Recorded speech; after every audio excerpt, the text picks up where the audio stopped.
My name is Nancy. I'm 26 years old. For 17 years, my family treated me like a burden they were forced to carry, a charity case they kept hidden in the shadows of their perfect lives. But the moment everything finally cracked open came at my 26th birthday dinner. Instead of a gift, my mother slid a cheap one-way bus ticket and a fake passport across the table. My sister leaned in, loud enough for the entire room to hear, and smiled. "Time to go back where you belong, street rat." 30 guests went dead silent. The vanilla icing on my cake hadn't even been cut yet. My mother just took a slow sip of her wine, waiting for me to break. Always the afterthought, always fed the leftovers, always told I owed them my survival. I thought I was just unwanted. I was wrong. My mother had no idea what was inside the folder resting on my lap. She thought she was finally getting rid of me. She didn't know I had already found the paper trail, proving they had erased my real identity, just to pocket $3,150 a month in state benefits. When I dropped their printed financial confessions right into the center of that cake, it didn't just ruin the evening. It was the exact signal the social worker waiting outside needed to kick the front door open and end 17 years of fraud.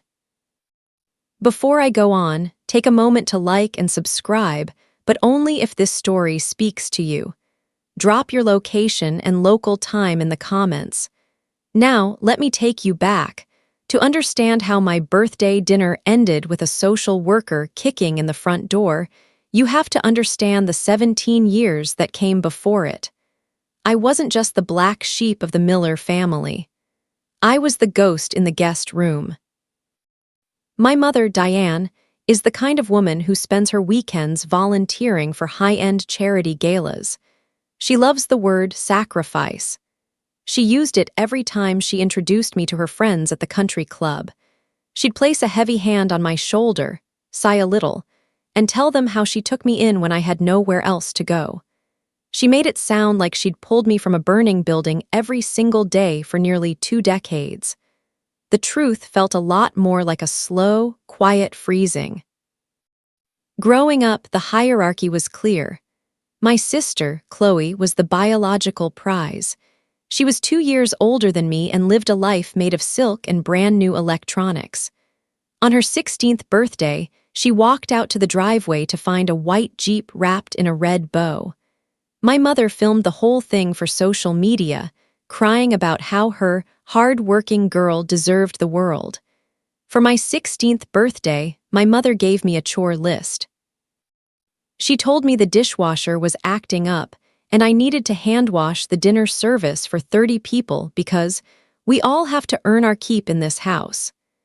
I spent 4 hours at the sink, while the smell of Chloe's celebratory steak dinner lingered in the air. I ate a bowl of plain white rice after everyone else had gone to bed. That was the pattern. Chloe got the new clothes. I got her stretched-out sweaters and jeans with frayed hems. Chloe got the private tutors. I was told to use the library because money doesn't grow on trees, Nancy. I remember a specific night when I was 19. I had worked a double shift at a local diner, trying to save every penny for community college. When I walked through the door at midnight, my mother was waiting in the kitchen. She wasn't worried about me being out late. She was holding my bank book. "I saw this on the counter," she said, her voice cold. "You have $1,200 in here. Do you have any idea what it costs to feed you? The electricity you use, the roof over your head?" "I'm trying to save for school, Mom," I said. My voice was shaking. "Don't call me that," she snapped. "I am your guardian, and guardians need to be compensated for the burden of your existence. Give me the card." I gave it to her. I didn't have a choice. If I argued, she'd remind me that she'd saved me from the streets, even though I had no memory of any streets. She told me I was a charity case. She made sure I felt like one. I became the house's invisible engine. I did the laundry. I scrubbed the baseboards. I prepped the appetizers for Diane's foundations for families' luncheons. I would stand in the kitchen, hidden behind the swinging door, listening to her tell a room full of donors about the unfortunate girl she had mentored out of the goodness of her heart. "It's a heavy cross to bear," Diane would say, her voice cracking perfectly. "But someone has to look out for the unwanted." The donors would clap. They'd tell her she was a saint. Then they'd eat the lemon tarts I had spent 3 hours baking, and no one would even know I was in the building. Chloe was even worse. She treated me like a personal assistant she didn't have to pay. If her room wasn't clean, she'd throw her gym bag at my feet. If I didn't have her coffee ready when she woke up, she'd tell Diane I was being difficult again. "You're lucky we even let you sit at the table," Chloe told me once. She was lounging on the sofa, scrolling through a vacation catalog. "Most people would have left you at the shelter. You should be more grateful."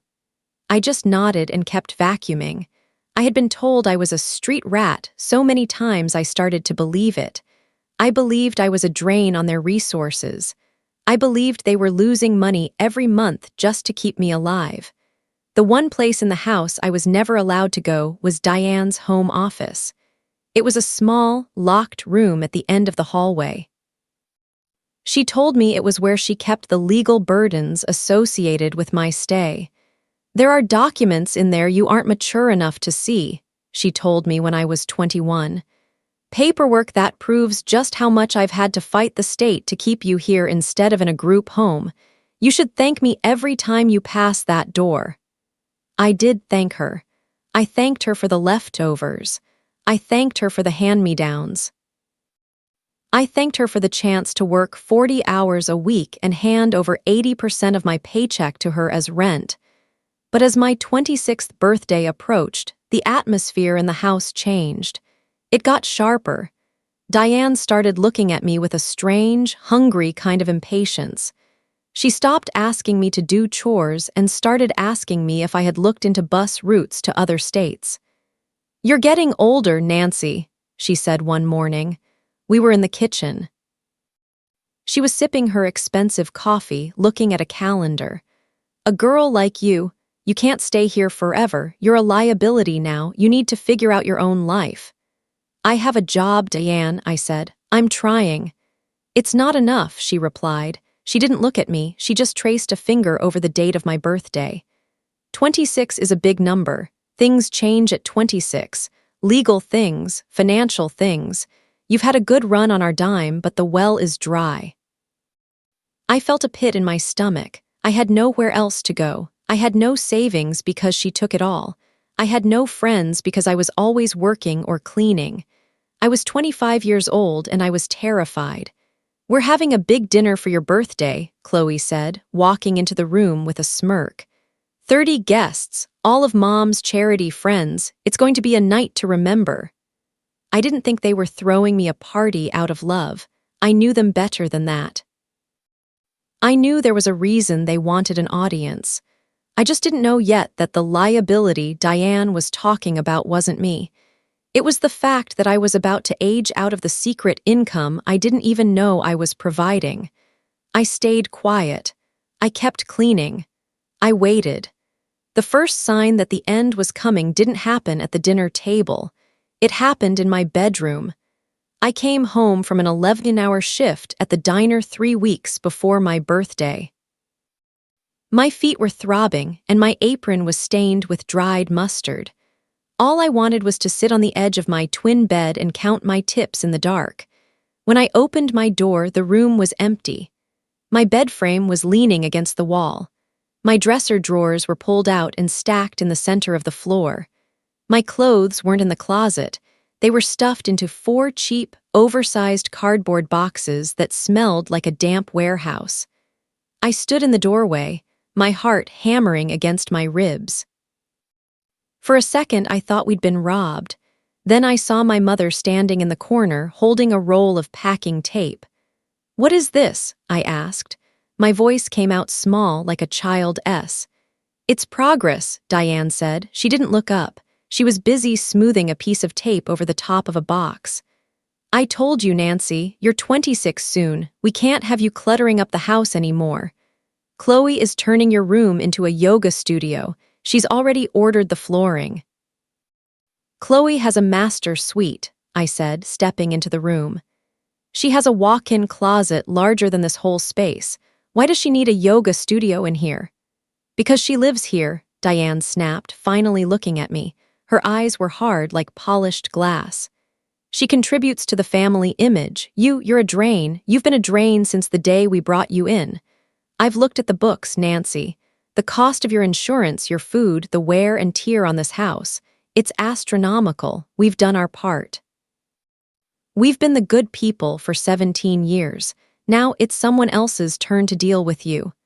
I pay you rent, I reminded her. I give you almost everything I make. And it barely covers the interest on the debt of your life, she said. She tossed the roll of tape onto a stack of my sweaters. I've already booked your travel. You're leaving the state on your birthday. There's a bus that goes out west. You can start over where no one knows your history. It's a clean slate. That's the best gift I can give you. I looked at the boxes. My entire life was packed into cardboard that was already beginning to sag. I don't have enough saved for an apartment out west, I said. I don't have anything. Then you'd better start getting creative, Chloe said, leaning against the doorframe behind me. She was holding a green smoothie and wearing leggings that probably cost more than my monthly rent payment.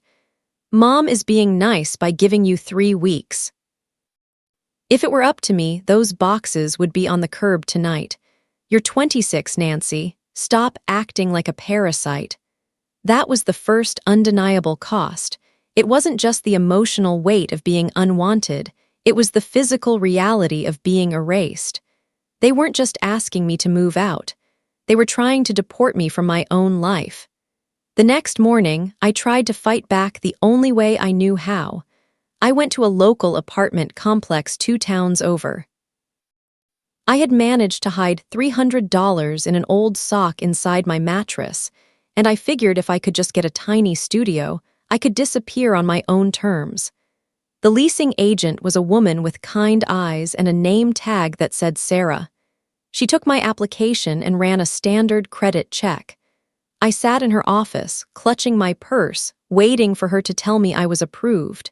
She came back 5 minutes later, looking confused. "I'm sorry, Nancy," she said, sliding the paper back to me. "But your social security number, it's flagging a major discrepancy." "What kind of discrepancy?" I asked. "It says here that the number belongs to a minor, it's restricted, and the birth year on your ID doesn't match the state records for this SSN. She paused, lowering her voice. "Are you sure this is your correct information?" I think so," I stammered.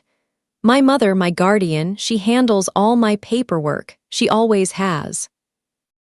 "Well, whoever is handling it has made a mess," Sarah said. "I can't lease to you. Legally, you don't even seem to exist in this system as an adult." I walked out of that office into the bright afternoon sun, feeling like the ground was turning into water. I wasn't just a burden. I was a legal ghost. When I got home, I found Diane in the kitchen, writing out invitations for the birthday dinner. The stationery was heavy and expensive, embossed with gold foil. "I tried to get an apartment today," I said, standing by the kitchen island. Diane's hand froze for a fraction of a second, then she kept writing. "And the agent said my social security number is wrong. She said it says I'm a minor. She said I don't exist as an adult." Diane didn't look up. "Systems glitch all the time, Nancy. You're probably just remembering the numbers wrong. You've never been very good with details." "I need my original birth certificate," I said. "The real one.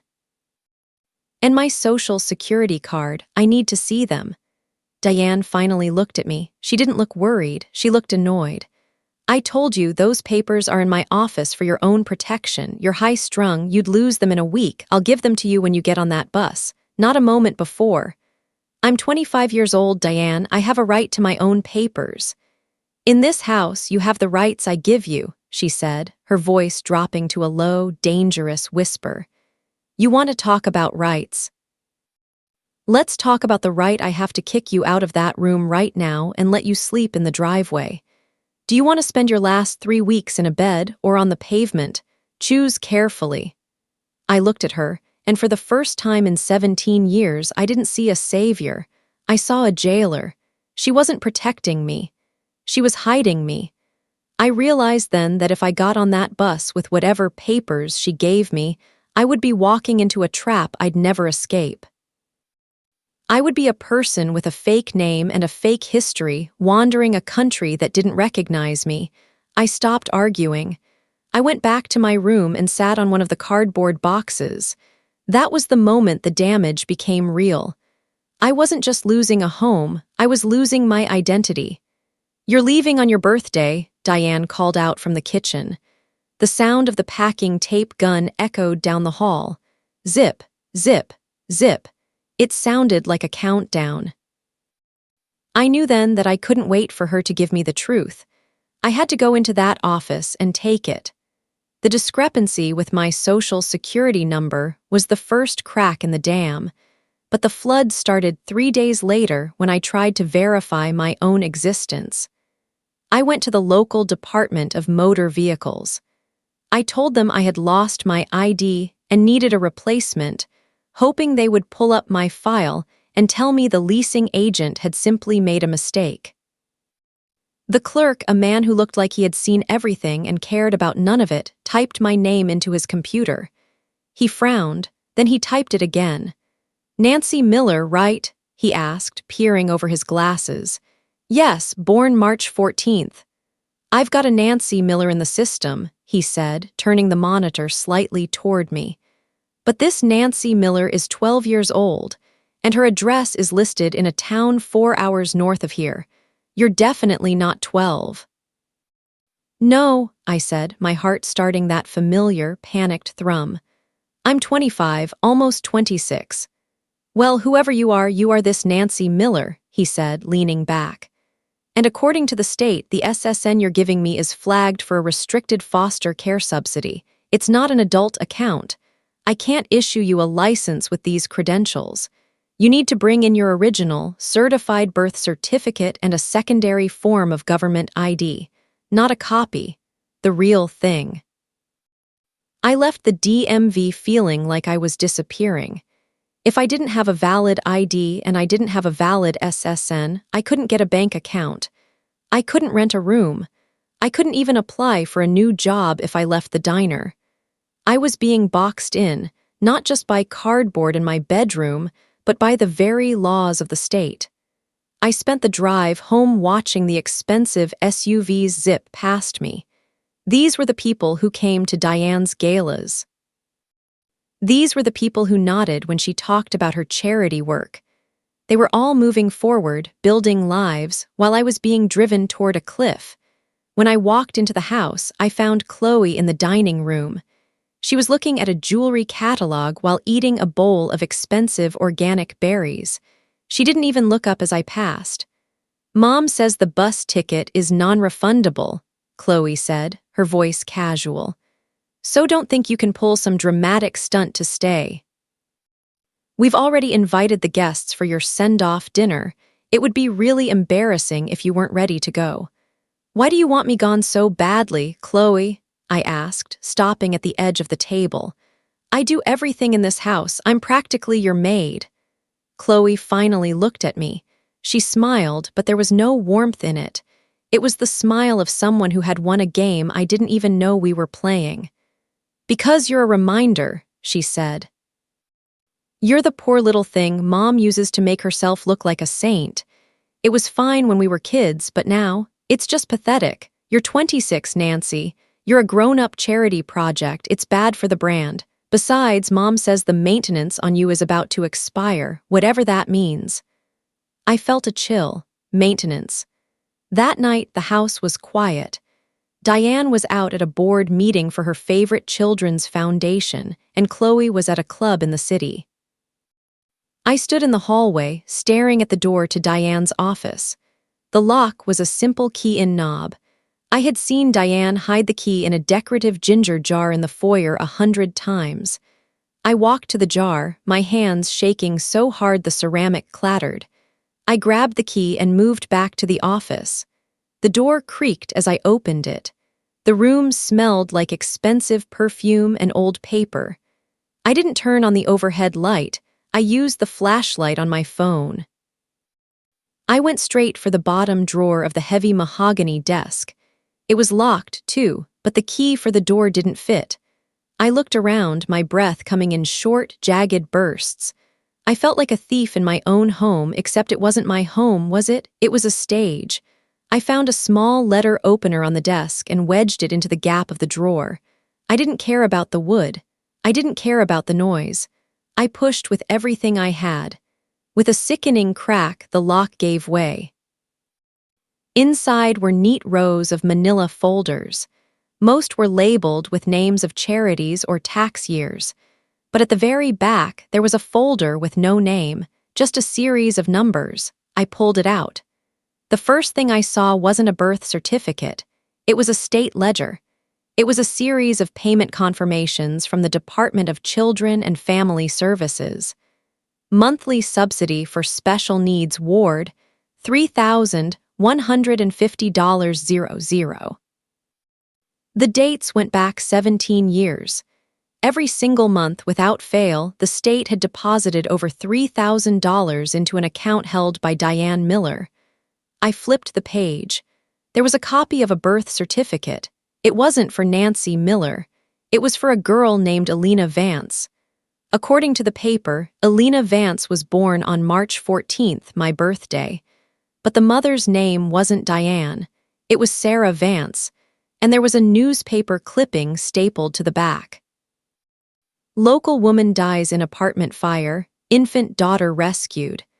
I stared at the photo of a tiny baby in a blanket. The baby was me. I wasn't a street rat Diane had taken in out of the goodness of her heart. I was a foster child, an orphan. And then I saw the most damning piece of paper of all. It was a forged adoption decree.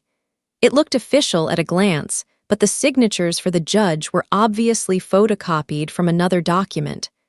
Underneath, it was a stack of wellness check forms. Every 6 months, Diane had submitted a report to the state. In these reports, she claimed I was severely developmentally delayed and required constant, high-cost specialized care. She claimed I couldn't speak more than 10 words. She claimed I was wheelchair-bound. She was stealing $3,000 a month by telling the state I was a broken, silent invalid. I looked at my hands. I looked at my legs, the ones that stood for 12 hours a day at the diner. I thought of the thousands of dollars I had handed her in rent. I wasn't a burden. I was a business. I heard a car pull into the driveway. Diane was home. I grabbed my phone and started snapping photos of every single page. The ledger, the birth certificate, the forged signatures. My hands were steady now. The fear was gone, replaced by a cold, sharp clarity. I finished the last page just as I heard the front door open. I slid the folder back, pushed the drawer shut as best I could, and slipped out of the office, retreating into the shadows of the laundry room. I watched from the dark as Diane walked past, humming a little tune to herself. She looked happy. She looked like a woman who didn't have a care in the world. She thought she was sending me away on a bus to nowhere.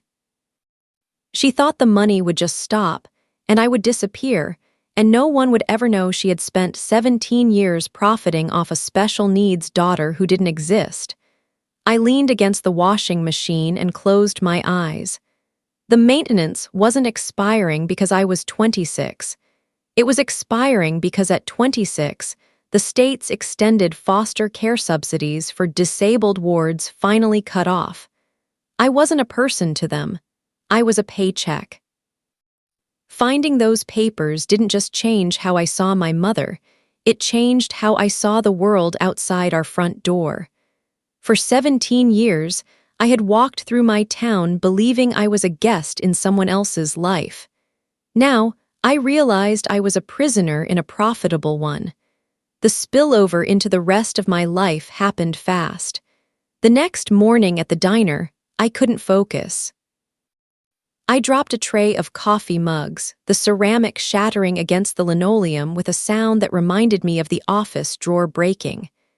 "Nancy, get it together," my boss, Lou, barked from behind the counter. He wasn't a mean man, just a busy one. "You've been a space cadet all morning. What's going on?"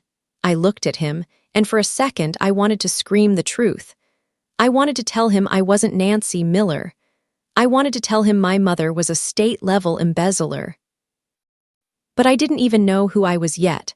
I was Alina Vance, a girl who supposedly died in a fire or was rescued from one, yet here I was, pouring refills for truckers. "I'm just tired, Lou," I said, kneeling to pick up the shards. "You're always tired," he softened his voice.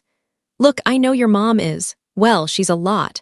My wife sees her at those charity luncheons. Just keep your head down. Only a few more days until that birthday, right?" I realized then that the lie was everywhere. My mother had curated this image so perfectly that even my employer saw her as a lot, but ultimately a good person. If I went to the police right then, without a plan, she would claim I was having a mental breakdown. She'd use those forged wellness checks to prove I was unstable and developmentally delayed. She had spent 17 years building a paper trail of my incompetence. I spent my lunch break in the diner's back alley, leaning against a grease-stained dumpster. I pulled up the photos on my phone. $3,150 a month. I did the math on a napkin. Over 17 years, that was more than $600,000. That money hadn't gone toward specialized care. It had gone toward Chloe's private school tuition. It had gone toward the Merceds in the driveway. It had gone toward the Italian leather sofa I wasn't allowed to sit on while wearing my work uniform. The theft wasn't just financial, it was existential. By claiming I was disabled and nonverbal, she had legally robbed me of my voice before I even knew how to use it. No wonder I couldn't get a credit card. No wonder the DMV flagged me. In the eyes of the state, I was a ghost in a wheelchair, stuck in a permanent childhood. I went back inside and finished my shift, but I felt like I was watching myself from the ceiling. Every time a customer called me Nancy, I felt a jolt of electricity. It was a name Diane had chosen. It was a label for a product. When I got home that evening, the house was buzzing with activity. A catering van was parked in the driveway. 2 men were carrying crates of wine into the kitchen. "Watch the floors," Diane shouted from the foyer. She was wearing an apron over a silk blouse, looking every bit the harried, selfless hostess. "Nancy, there you are. Don't just stand there gaping. The silver needs polishing, and I want the patio furniture wiped down. The forecast is clear, and I want people to be able to move outside after the announcement." "What announcement?" I asked. She gave me a thin, practiced smile. "The announcement of your new chapter, dear. We're going to tell everyone about your exciting journey out west. It's important they understand why you're leaving. We want them to see how much we've prepared you for independence." "Independence," I repeated. "With a one-way bus ticket and a fake passport," Diane's eyes flashed. She stepped close to me, the smell of her expensive, lily-scented perfume filling my lungs. "You found that, did you? I thought I told you to stay out of my things." "I need my real identity, Diane. I know about the money." She didn't flinch. She didn't even look surprised. She just reached out and smoothed a stray hair away from my forehead, her touch cold and clinical. "You know what I want you to know," she whispered. "You think some photos on a phone can undo 17 years of my reputation. I am a pillar of this community, Nancy. You are a girl who, according to every medical record I've filed since you were 9, suffers from severe hallucinations and fictive tendencies. If you say a word about money, I'll have you committed before the cake is even cut. The state trusts me. They don't even know you exist." She patted my cheek and turned back to the caterers. "Make sure the vanilla cake is the centerpiece. It needs to look pure." I stood there, paralyzed. She was right. The system was on her side because she had built the system around me. I was a special needs ward who had been miraculously cared for by a saint. If the ward suddenly started screaming about fraud, the saint would simply sigh and call a doctor. I went to the laundry room and sat on the floor. I looked at the photos again. I wasn't just Elena Vance. I was a victim of a crime that was still happening. If I left on that bus, she would probably keep filing the paperwork. She would keep the $3,150 a month while I lived under a bridge in a city where I didn't have a legal name. She wasn't just getting rid of me. She was retiring me while keeping the pension. I knew I couldn't do this alone. I needed someone who saw through the saint act, someone who knew how the state worked from the inside. I needed someone who wouldn't look at my mother's gold-embossed invitations and see a good person. I looked at the state ledger on my phone screen. At the bottom of one of the subsidy renewal forms, there was a name printed in small block letters. Case reviewer, Arthur Vance. Vance, the same last name as my real birth certificate. It was a long shot. It was probably a coincidence. But it was the only string I had left to pull. I waited until Diane went upstairs to change for a pre-party meeting. I grabbed my keys and drove back to the diner. I didn't go in. I sat in the parking lot and used the diner's Wi-Fi to search the state employee directory. There he was, Arthur Vance, Senior Case Manager, Department of Children and Family Services. I didn't call him. I didn't want a phone record Diane could find. I just looked at his office address and realized I had exactly 48 hours before my birthday dinner. I was done being a ghost. It was time to start haunting the people who made me one. The Department of Children and Family Services was a gray, concrete building that looked like it had been designed to discourage hope. I sat in the parking lot for 20 minutes, watching people go in and out, tired-looking parents, teenagers with backpacks, and social workers carrying overflowing accordion folders. I felt like an imposter. I was 25 years old, but I was walking into a building meant for children because, on paper, I was still a state asset. I walked to the reception desk.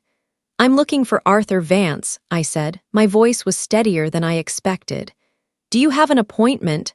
the receptionist asked without looking up. "No, but tell him it's regarding Elena Vance, case file 88 Delta." The receptionist paused. She looked up, her eyes scanning my face with a sudden, sharp interest. She didn't ask another question. She just picked up a phone, whispered a few words, and then pointed toward a hallway. "Room 302. He's waiting." Arthur Vance wasn't what I expected. I thought he'd be a cold bureaucrat. Instead, he was a man in his late 60s with a tired face and a stack of files so high it obscured his computer monitor. When I walked in, he stood up slowly. He looked at me, then at a photo on his desk, then back at me. "You look just like Sarah," he said. His voice was raspy, like he'd spent the day shouting, but it was gentle. "Sarah Vance?" I asked, sitting down. "The woman from the fire." "My sister," he said. He sat back down, his hands trembling slightly as he folded them on the desk. "I've been looking for you for 17 years, Elena. Or I should say, I've been looking for the girl who was supposed to be in a specialized residential facility in Vermont. I've been in a house 3 towns away," I said. I pulled out my phone and laid it on the desk, the screen showing the photos of Diane's ledger. "I've been a special needs ward for Diane Miller."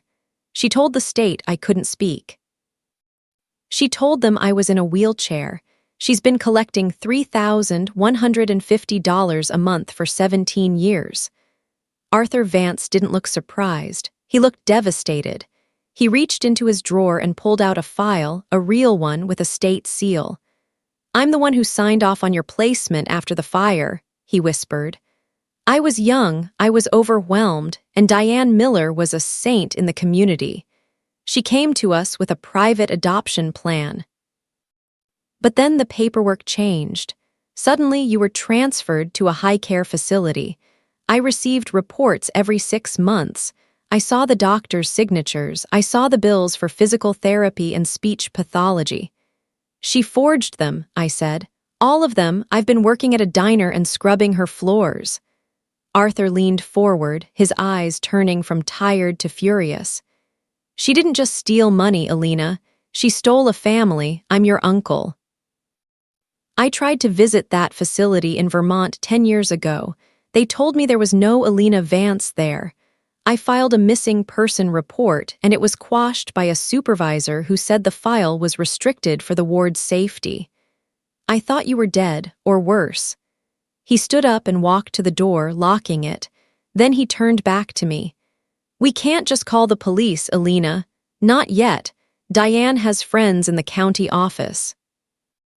If we move too fast, those files will disappear and she'll claim you're a squatter or a mental patient. We need to catch her in the act of the fraud itself. She's throwing a party, I said. My 26th birthday. She's giving me a fake passport and a bus ticket. She wants me out of the state before the subsidy stops on my birthday. Arthur's face hardened. The final subsidy renewal. It's due on the 14th. She has to sign a physical affidavit stating you are still under her care and still disabled to receive the final transition payment of $10,000. She'll sign it, I said. She's already planning the announcement for the guests. Then that's where we finish this, Arthur said. He reached across the desk and took my hand. His skin was warm. It was the first time a relative had touched me with genuine affection in my entire memory. I'm not just a social worker, Alina. I'm a senior manager with the authority to execute an immediate state audit, but I need to see her sign that paper. I need her to present those fake documents to me in person. She thinks I'm going along with it, I said. She thinks I'm broken. Good, Arthur said. Let her keep thinking that. You go back, you polish the silver, you prep that vanilla cake. I'll be outside in a state vehicle. When you give the signal, I'm coming in. What's the signal? I asked. Arthur looked at the photos on my phone, the ones of the ledger. Drop the truth where she can't hide it, make it public. Once the room knows, she can't hide behind her reputation anymore. The moment the guests see what she's done, she'll crumble. That's when I walk through the door. I left the building feeling something I hadn't felt in 17 years. I wasn't alone. I had a name, I had a family, and I had a weapon. When I got back to the house, Diane was in the garden directing the florist. Chloe was nearby, complaining that the centerpieces weren't modern enough. There you are, Diane called out, her voice airy and fake. I hope you weren't out wasting time. The silver isn't going to polish itself, and we have 30 people arriving in 24 hours. You need to look your best, Nancy. It's your big night. I'll be ready, I said. I walked past them, into the house, and straight to the kitchen. I looked at the vanilla cake sitting on the counter, waiting for its final layer of frosting. It looked so pure, so clean, so honest. It was the perfect place to bury a lie. I went to my room, the room full of boxes, and I didn't cry. I sat on a cardboard box and I planned. I printed out the ledger photos at a local shop that evening. I printed out the birth certificate. I printed out the forged wellness checks. I put them all into a single, slim manila folder. I was 25 years and 364 days old. For those thousands of days, I had been a burden. Tomorrow, I was going to be the most expensive mistake Diane Miller ever made. The day of my 26th birthday felt like walking through a house made of thin glass. Every time I moved, I expected to hear something shatter. I spent the morning in the kitchen. Diane was a whirlwind of frantic, fake energy. She had hired a professional decorator to drape the dining room in white lilies and silk runners. To anyone walking in, it looked like a celebration of a beloved daughter. To me, it looked like a funeral for the girl I had been forced to be. The folder, Nancy, Diane said, not looking up from a seating chart. Did you put the travel documents in the folder I gave you? I have my own folder, Diane, I said. She stopped writing and looked at me, her eyes narrowed. What does that mean? I told you I'd handle the paperwork. You just need to focus on looking grateful when we make the announcement. I just wanted to make sure everything was organized, I said, keeping my voice flat. For the state, since I'm aging out. Diane let out a sharp, jagged laugh.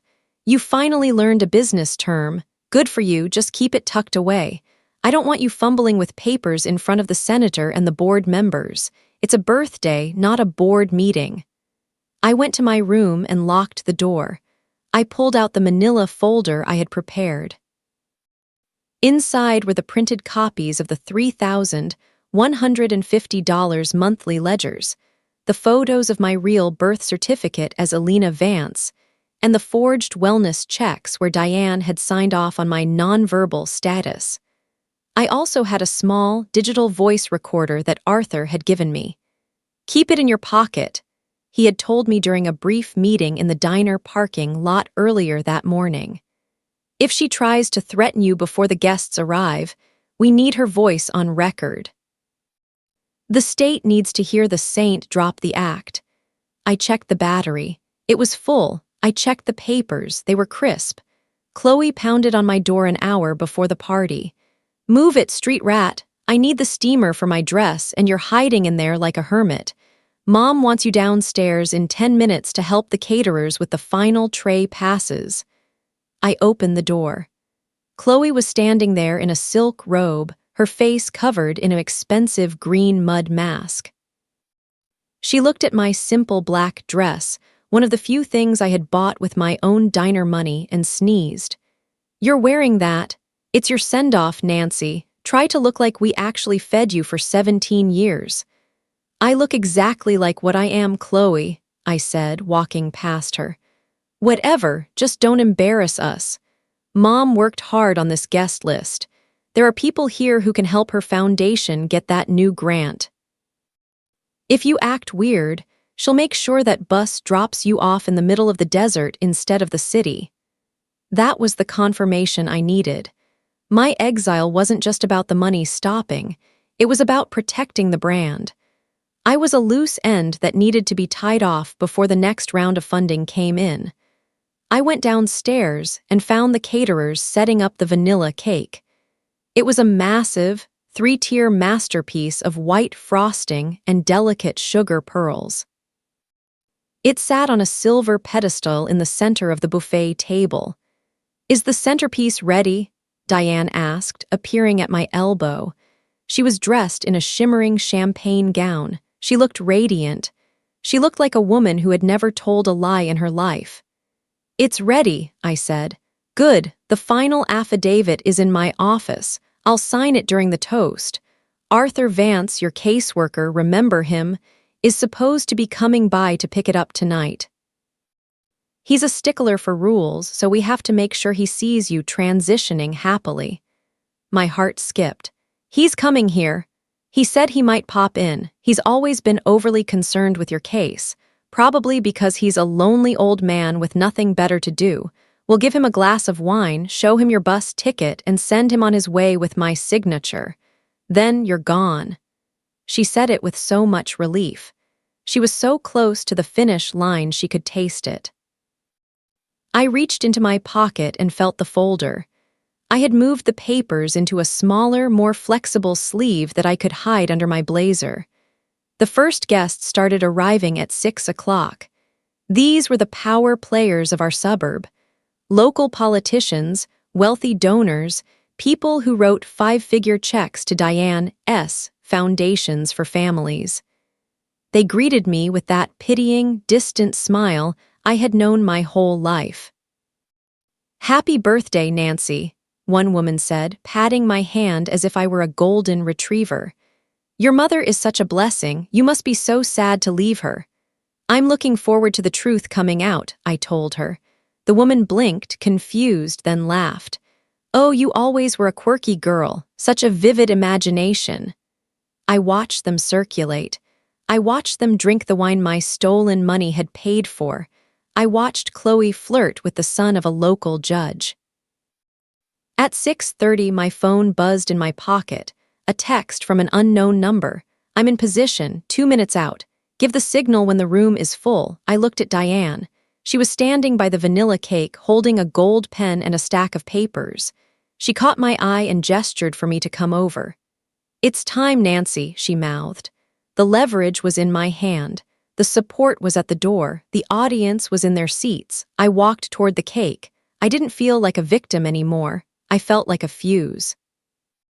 The dining room looked like a museum exhibit of a perfect life.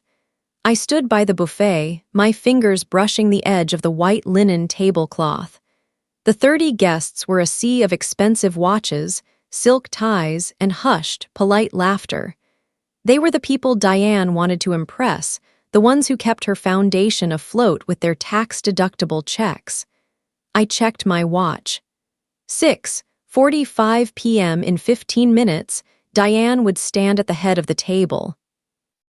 She would make her speech about the bittersweet moment of my departure.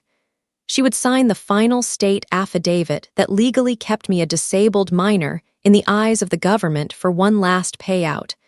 I saw a black SUV pull into the far end of the driveway through the window. It didn't have a vanity plate like the others. It was plain, government-issued. Arthur Vance was sitting in that car, waiting for the signal. He was the only person in the world who knew my real name was Alina. "Nancy, stop hovering," Chloe hissed, passing me with a tray of empty champagne flutes. She looked radiant in a dress that probably cost 3 months of my diner wages. "You look like you're plotting a murder. Go check the cake. Mom wants the candles lit the second the toast ends." "I'm on it, Chloe," I said. I walked to the kitchen. The vanilla cake was a 3-tiered tower of lies. I reached into my blazer and pulled out the manila folder. I had condensed the proof into 5 high-impact pages: the $3,150 deposit ledger, the real birth certificate, the forged nonverbal assessment, and the bank statement showing the money going into Chloe's tuition fund. I didn't just want to tell them. I wanted them to see the receipts. I carefully slid the plastic-sleeved documents into the center of the cake, wedging them between the second and third tiers. I smoothed the frosting back over the gap with a butter knife. To anyone else, it just looked like a slightly thick layer of buttercream. That was my risk move. If Diane saw me messing with the cake, the whole plan was dead. But she was too busy performing. She was in the center of the room, holding court with a local senator, her hand resting over her heart as she described my struggles. I felt a sudden, cold wave of calm.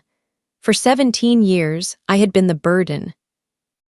For 17 years, I had apologized for existing. That ended tonight. I walked back into the dining room. Diane was tapping a silver spoon against her crystal glass. Clink, clink, clink. The room went quiet. The 30 guests turned their chairs toward her. Chloe stood to her right, looking proud.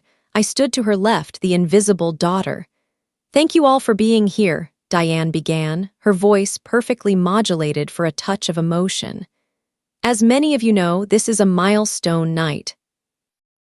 Our sweet Nancy is turning 26, and as her guardian, it is my joy and my heartbreak to announce that she is finally ready to spread her wings." She paused, letting the saintly weight of her words sink in. "We have prepared a new life for her out west, a fresh start. It hasn't been easy, 17 years of specialized care, of navigating her unique challenges. But seeing her here today, it makes every sacrifice worth it." She reached into her clutch and pulled out a gold pen and the state affidavit. "Before we cut the cake, I have one final duty to perform as her legal advocate. One last signature to ensure her transition is fully funded by the state's special care grant." She laid the paper on the table, right next to the vanilla cake. I looked at the front door. I saw the shadow of a man standing on the porch, his hand hovering near the wood. "Sign it, Mom," Chloe urged, her voice honey-sweet. "Let's get to the celebration." Diane clicked the pen. This was it, the point of no return. If she signed that paper, she was committing a felony in front of 30 witnesses. "Wait," I said. The room went still. Diane's pen stopped a millimeter above the paper. She looked at me, her eyes flashing with a warning that could have frozen the sun. Not yet, I said, my voice projecting clearly across the room. Before you sign that, I think everyone should see what's actually inside my transition fund. I reached for the cake. My hand was steady. I didn't look at Diane, I looked at the guests. The countdown hit 0. I didn't wait for my mother to finish the signature. I didn't wait for her to play her final card. I reached out and pulled the top 2 tiers of the vanilla cake apart with my bare hands. The guests gasped. A woman in the front row dropped her champagne flute, the crystal shattering against the hardwood. My mother's hand froze, her gold pen hovering just inches from the state affidavit. "Nancy, what on earth are you doing?" Diane's voice was a sharp hiss, a jagged contrast to the melodic tone she'd been using seconds before. I didn't answer. I reached into the center of the white sponge and buttercream and pulled out the manila folder. It was damp with frosting, but the plastic sleeves had kept the documents bone dry. I wiped a smear of vanilla off the front and held it up. "My name isn't Nancy," I said. My voice was calm. It was the loudest thing in the room. "And I'm not disabled, I'm not nonverbal, and I'm certainly not a burden." "She's having an episode," Chloe shouted, stepping forward to grab my arm. "Mom, call the doctor, she's breaking down." I shook Chloe off and stepped toward the center of the long dining table. I opened the folder and tossed the first page, the original birth certificate of Alina Vance, directly in front of a local councilman. "Read the mother's name," I told him. The councilman adjusted his glasses, his face pale. "Sarah Vance," he whispered. "Now read the date of the fire," I said, tossing the newspaper clipping next to it. "And look at the ledger." I dealt the papers out like a deck of cards, sliding them across the linen until they reached the hands of the people Diane had spent years trying to impress. The $3,150 monthly state deposits, the forged wellness checks. The bank statements showing the state money being transferred directly into Chloe's private university account and Diane's renovation fund. $3,100 a month, a woman at the far end of the table read out loud. She looked up at Diane, her expression shifting from pity to horror. "Diane, it says here she's been in a wheelchair since she was 10. It says she can't form sentences." The room went dead silent. You could hear the hum of the refrigerator in the kitchen. 30 people looked at me, standing straight, speaking clearly, and then they looked at the papers. "It's a lie," Diane stammered. She tried to reach for the papers, her movements frantic and uncoordinated. She's manipulated these. She's been using the computer in my office. She's obsessed with me. She wants to ruin my reputation because I'm finally asking her to be an adult. I have the originals," I said, "and I have the witness." I looked at the front door. On cue, the heavy oak door swung open. Arthur Vance walked in. He wasn't wearing a tuxedo. He was wearing his state badge on a lanyard around his neck, and he was carrying a digital recorder. "Good evening, Diane," Arthur said. He didn't raise his voice, but it carried the weight of the law. "I believe you were just about to sign a fraudulent state affidavit in front of 30 witnesses." Diane turned gray. She actually leaned against the table for support, her hand narrowly missing the ruined birthday cake. "Arthur, I can explain the accounting. It was for her future, a trust." "The state doesn't pay subsidies into a sibling's tuition trust, Diane," Arthur said, walking toward her. He picked up the affidavit she had been about to sign. "And they certainly don't pay for wards who are reported as nonverbal while they're actually working 40 hours a week at a local diner to pay you rent." "You can't do this here," Chloe screamed, her face contorted with rage. "This is a private party. Get out, Nancy, you ungrateful brat, look what you've done to Mom." "My name is Alina," I said, looking my sister in the eye, "and the only thing I've done is stop paying for your life." One of the guests, a woman who had been a major donor to Diane's foundation for a decade, stood up. She didn't look at me. She looked at Diane with a cold, piercing disgust. You used my donations to mentor her, Diane, the woman said. You told me she was a heavy cross to bear. You took my money while you were stealing from the state. You're a thief. I was saving her, Diane shrieked, the mask finally falling away completely. Her voice was thin and ugly. She was a nobody, a fire-damaged orphan. I gave her a life. I gave her a name. What was she going to be without me? Nothing. I earned that money. I did the work. The room recoiled. It was the confession everyone needed to hear. She wasn't a savior. She was a predator who felt entitled to her prey. Arthur Vance clicked off his recorder. That's plenty, Diane. My team is outside. We'll be taking the ledgers from your office tonight. And I suggest you get a very good lawyer. Defrauding the Department of Children and Family Services for 17 years isn't a civil matter. It's a felony. Guests began to scramble for their coats. Nobody said goodbye. Nobody thanked the hostess for the wine. They moved away from Diane and Chloe as if they were contagious. Within 5 minutes, the room that had been full of the town's elite was empty, save for me, my uncle, and 2 women who looked like they were about to be arrested. Diane sat down in her chair at the head of the table. She looked small. She looked old. The gold pen was still clutched in her hand, but there was nothing left for her to sign. Chloe was sobbing, but it wasn't the sound of someone who was sorry.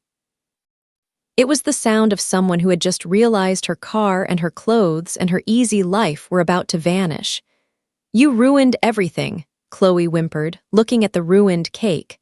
No, I said, picking up the fake passport Diane had tried to give me. I tore it in half and dropped the pieces into the frosting.